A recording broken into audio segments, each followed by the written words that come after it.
V dnešnom videjku sa spolu pozrieme na ochutnávku poľských sladkostí a hej, mám pripravenú aj ochutnávku azijských sladkostí, takže určite aj odber. Priniesol som si z Poľska, keďže som bol v Poľsku, dal som aj post na YouTube, ako viete, nejaké tie sladkosti a nemám tu všetko, čiže môžeme určite spraviť niekedy aj pár dva. Začal by som úplnou klasikou a to sú poľské krovky, alebo respektíve krúvky, jak to nazývajú v Poľsku, sú asi také najznámejšie u nás. Keď sa povie Poľsko a sladkosti, tak prvé, čo si predstavíte, sú práve tie krovky. A je hrozne veľa druhov kroviek. Sú krovky, ktoré sa proste tak rozpúšťajú, možno aj takú tu mám. Sú slané, sladké a hej, mám tu 3 z nich. Poďme úplne postupne. Začneme touto, ktorá vyzerá tak klasicky a neviem, či to vidíte. Dúfam, že hej. A budem asi ochutnávať vždycky iba polku tej krovky, ale keď takto zjem neskôr. Jednoducho je to karamel. Cukor a karamel, nič viac. A v podstate karamel je cukor, takže iba cukor. Čiže v podstate, neviem, či ste bola keď mali krovku, ale je to taký krémový karamel. Opäť mliečna krovka, mlieko, cukor. Táto je veľmi, veľmi podobná určite. V podstate to chutí všetko rovnako. Mám tu ďalšiu krovku Rošen, ktorá má v podstate úplne inú štruktúru. Táto je taká valcovitá, by som povedal. V podstate tá tretia chutila úplne jak cukor. Bola najsladšia. Tá prvá bola rozhodne najlepšia. Krovky hodnotím 9 z 10, pretože je to taká klasika. Ok, možno 8 z 10. A poďme rovno ďalej. Ako ďalšie tu mám NIM 2, ktoré viem, že nie sú poľské, ale v Poľsku sú hrozne obľúbené. Takže som si zobral jedny. Majú aj svoj poľský brand Šmej želky. Kvašné. Hej, čo kvašné v podstate kyselé. To si myslím, že všetci budete poznať, proste klasické NIM 2 cukríky, čiže... Ale moc to nezapadá do našich poľských sladkostí, takže to odhadzujem a ideme ďalej. Ok, ďalšou klasikou, ktorú som si vybral, je vtáčie mliečko, čo je tiež v podstate taká poľská klasika. Absolútne netuším, či sa toto u nás predáva alebo nepredáva. Je dosť možné, že sa to predáva, pretože som videl, že aj Milka to robí už, ale v podstate je to poľská klasika. Smietankové v čokoládzie mliečnej, smotana a čokoláda, obalené čokoládovým mliekom. Niekto u nás doma bol už hladný, takže to samozrejme otvoril. Našťastie mi nechal.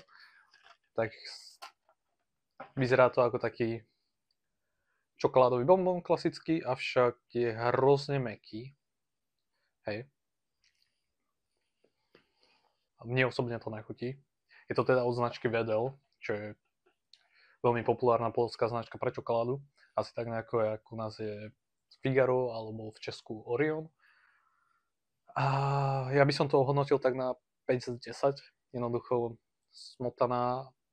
smotanové mlieko obalené čokoládou. Nič viac, nič menej. Ako ďalšie, tu mám dva veľmi veľké brandy čokolády a to je práve už zmienená Wedel čokoláda a čokoláda Gorská, proste tmavé čokolády. A mám tu aj jednu mliečnú Wedel čokoládu. Ja som najskôr si zohnal tú Gorsku, tmavú, pretože neviem, ja mám rád tmavú čokoládu. Ochutnáme najskôr tú a potom ju porovnávame s Wedel. Ochutnáme. Táto horká čokoláda je fakt super. Určite si viem predstaviť, že toto je presne taká tá čokoláda, ktorú chcete použiť niekde na pečenie. Ak niekedy budete chcieť použiť horkú čokoládu na pečenie, Gorská 8,5 z 10, možno 9, ale dáme radšej 8,5, pretože ešte tu máme Wedel čokoládu. Chutnáme. Táto čokoláda je určite viacej horká ako tá predošla.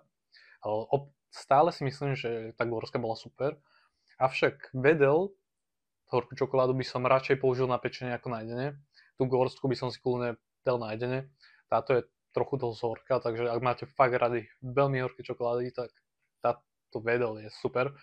Ale hovorím, radšej by som použil Wedel na pečenie a Gorsku teda asi na jedenie. Čiže dobre, že som dal iba 8,5 z 10, pretože tejto Wedel čokoláde dáme 9 bodov z 10. Avšak mám tu aj mliečnú Wedel čokoládu, takže sa pozrieme určite na tú. Keďže hentai mi chutila viacej, takže asi do nejakého koláču by som ju radšej dal, alebo tak podobne.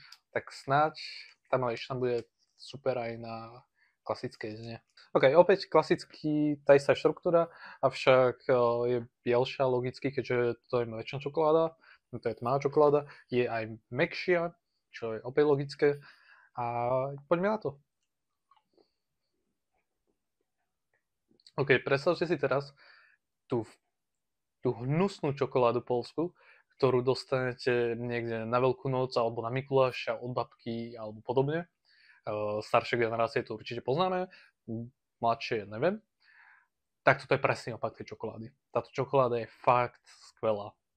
Z začiatku je to proste taká tá klasická čokoláda mliečna a potom sa vám rozplynie tá mliečna chuť na jazyku a dovolím si povedať, že táto čokoláda je možno wow. Táto čokoláda je možno lepšia ako Milka, minimálne by som jej povedal, že je veľký konkurent. Čiže za mňa mliečna čokoláda vedel rozhodne 9,5 z 10. OK, ďalej tu máme cukriky, ja moc nemám rád cukriky, ale povedal som si, že prečo nie a cukriky mi nemôžu chýbať, pretože to k polským sladkostiam samozrejme patrí a to sú tieto Ice Up cukriky od značky Agro. Mám to asi nie je veľké očakávania, pretože sú to cukriky proste, takže uvidíme. Avšak úplne nechápem, o akú príchuť sa tu jedná, keďže je to Ice Up. Nemal by to byť mentolové tam boli tiež, to som nevzal.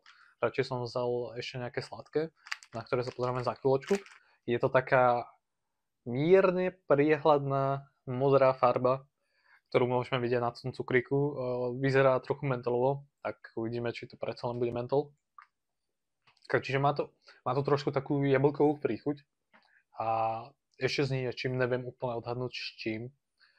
Asi fajn, by som povedal, nie je to vôbec zlé, hoci cukríky nemusím, tak viem si predstaviť, že by som si ten cukrík asi v pohode úplne dal. Keby som mal chuť na cukríky, čož väčšinu nemám, ale dajme tomu. Hej, keby ma zastavil niekto na ulici napríklad, že vo veľkej dodávke, či nechcem cukríky, tak by som povedal asi nie, ale keby mi ukázal tieto Ice Up cukríky, tak by som povedal, že prečo nie, daj sem. Každopádne stále to nie je moja šálka kávy a preto hodnotím Ice Up cukríky 6,5 z 10 a pre niekoho, kto by mohol mať rád cukríky, by som povedal, že pre vás to bude tak 7,5. Čiže nie je to nič extrémne super, ale nie je to nič rozhodne, čo by bolo zlé, čo by mi nechutilo a čo by som si už nikdy v živote nechcel dať. Máme tu ďalšie cukríky od rovnakej značky a týchto cukríkov sa obávam dvakrát toľko, pretože toto by mali byť také tie cukríky, ktoré majú v sebe nejaký šumivý prášok alebo niečo podobné. Keď je tu viacej farieb a predpokladám, že to bude viacej príchutí, alebo to proste bude len klasický brand pre decka, aby si to kúpili, že hej, viacej farbičiek, tak proste do toho musíš ísť. OK, zobral som si pomarančový. Prvotná aroma celkom fajn, alebo príchuť.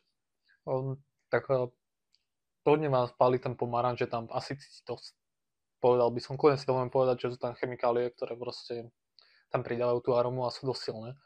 OK, super. Dostal som sa k tomu šumivému prášku a musím povedať, že je taký jednoducho očakávaný kyselý, čiže je to zaujímavé.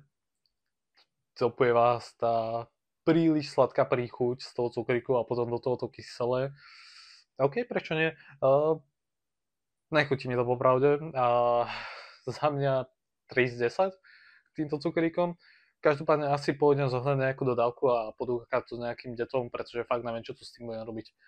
OK, takže ako poslednú vec máme kyšel a to je v podstate niečo ako puding, akurát to nezalievate mliekom a nerobíte to v hrnci, ale len to zalievate do hrnčeku s vriacou vodou, podobne ako keď si robíte čaj. Čiže jednoduché na prípravu a mala by to byť taká želatína. Čiže poďme sa na to pozrieť. OK. Mám tu svoj obľúbený hrnček Harry Pottera. Nie som žiadnym obrovským milovníkom Harryho Pottera a mám v nej už vodu a kyšel. Čiže spôsob na prípravu je ten, že v podstate dáte 175 ml vriacej vody do hrnčeka. V tomto hrnčeku určite nie 175 ml vody, pretože je maličký, ale to je jedno. A nasypete do toho vlastne tú kyšel, ktorú potom budete miešať 1 minútu. Toto je želatína. Hej, toto není puding.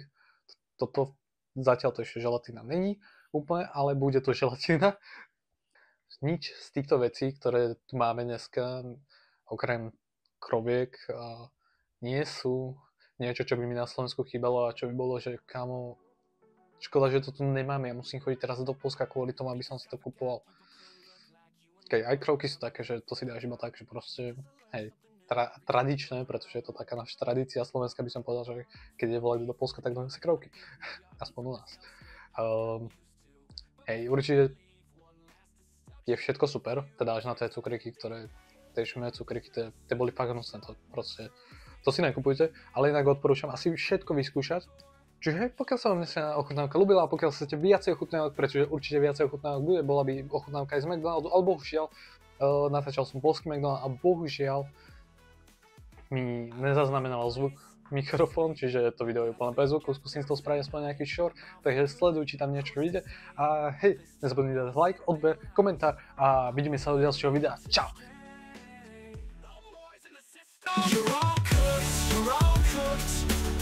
Shut it down, call me one last time, cause I forgot to turn the main switch off for blood-friendly fire. But before we leave, one last destruction with you.